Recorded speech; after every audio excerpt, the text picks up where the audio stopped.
guys! Wow, I haven't made a video in a long time and it is thundering and like raining out, so hopefully this video isn't like super gray, but as you can see it's Valentine's Day. I got my little Love You More Texas sign and a little heart down here. But I thought I would start out with romance reads this year because I do read a lot of romance. I'm one of those people who loves romance. And I thought I'd do 3 different little categories here. I'm going to start off with YA, and then I'm going to do paranormal, and then I'm going to just like do my favorites. But there's so many categories I could have broke this up into. I could have done like historical fiction and fantasy, and I don't know. I could have broke it up a lot more, I think. Dystopian, but yeah, I tried to pare it down. I also tried to do not just like couples, because some stories just, they're really not about the romance, personally. They're about other things going on. And I'm like in Aragon, I like, well, they never get together, but I like the main character, Arya, and him, but that's not really what the story is about. So I tried to cut that out. If you hear that, my dog, she's scared. So she's walking around. But yeah, so let's just start. So my very first one, I think I chose 10 or 11 YA, and then 10 top 5, and then 8 paranormal. But for YA, kind of 11-ish. It's just really 10. But the first one is Eleanor Park. I love this story. It's so simple and sweet. There is some like more tragic events going on behind the scenes, but it is such a sweet, enduring like first love. I love it. It's by Rainbow and Rao. Check it out. But it is, yeah, it's about Eleanor Park, and just they're completely different people. They're in completely different social spectrums, but they just work and they just mesh and function together, and it's an opposite attract story. Definitely for young adult. My next one is the complete works of William Shakespeare. I'm just joking. My next one really is it's Romeo and Juliet, if you can see that there.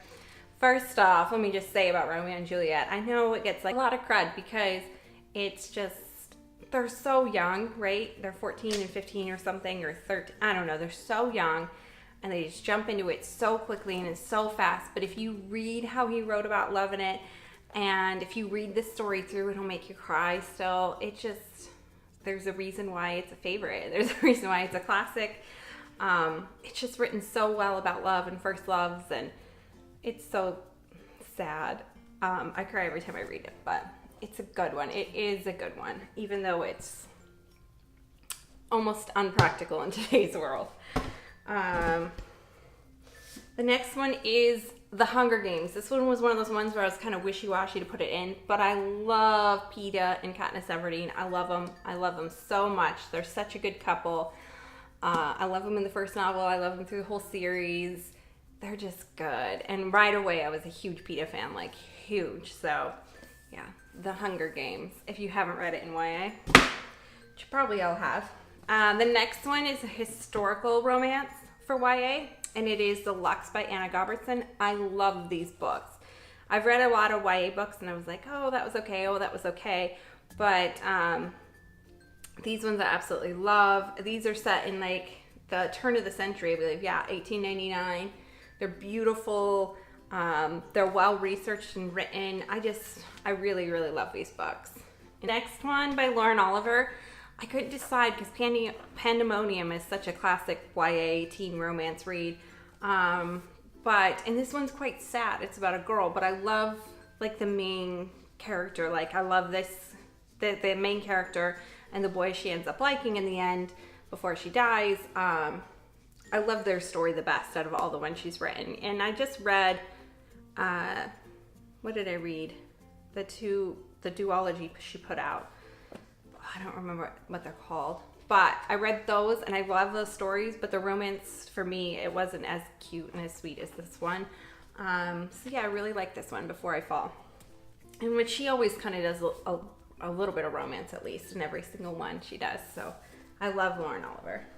And then the next one, ooh, you can't talk about romance reads without talking about this guy, right? So this is his YA novel. Well, I believe this is one of the most YA ones, and I loved this one when I read the book. I loved it. He did write the book, I think, for Miley Cyrus, because he wrote the screenplay and then went back and wrote the book. I liked the book better, I don't know if he just had more time to think about it after he wrote the screenplay or what, but I liked the book better, The Last Song. It's a really good YA. I also have one of these in my main favorites, so yeah, look up for that.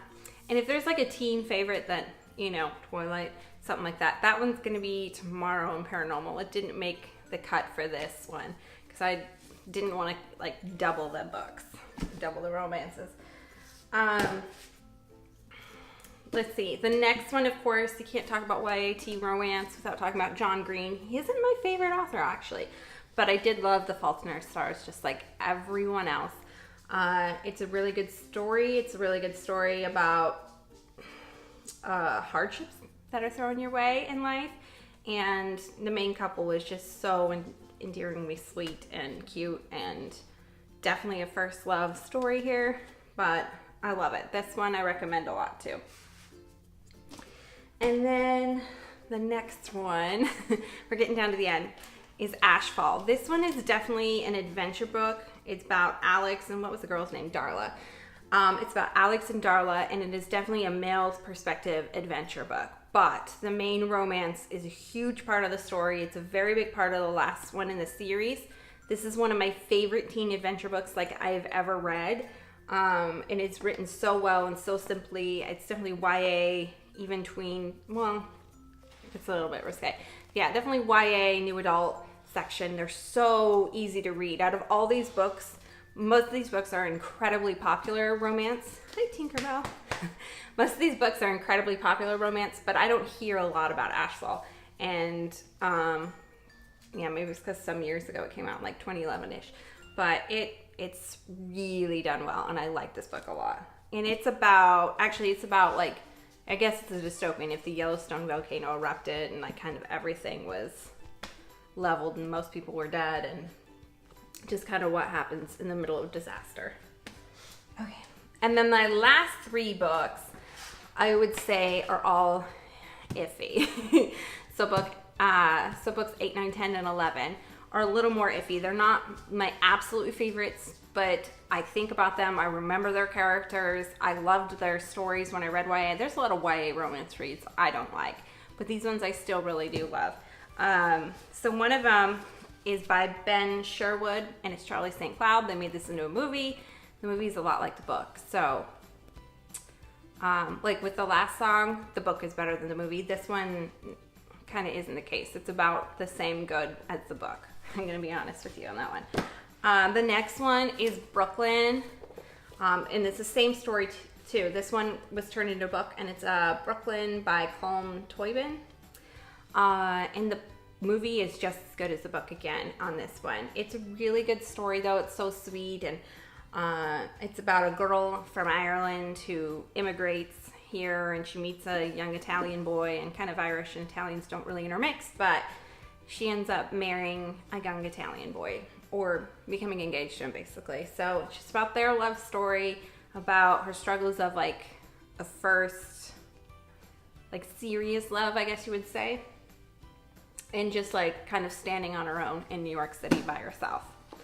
And then the last one, but not least, I really loved this book, but not necessarily for the romance leads. And it was Etta Spencer and Nicholas Carter were the main romance story in this book, but I liked the journey they took more. I liked them as a couple, but I couldn't help.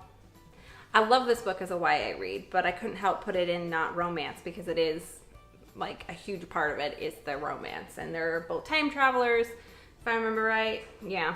Well, one's a time traveler, one's not.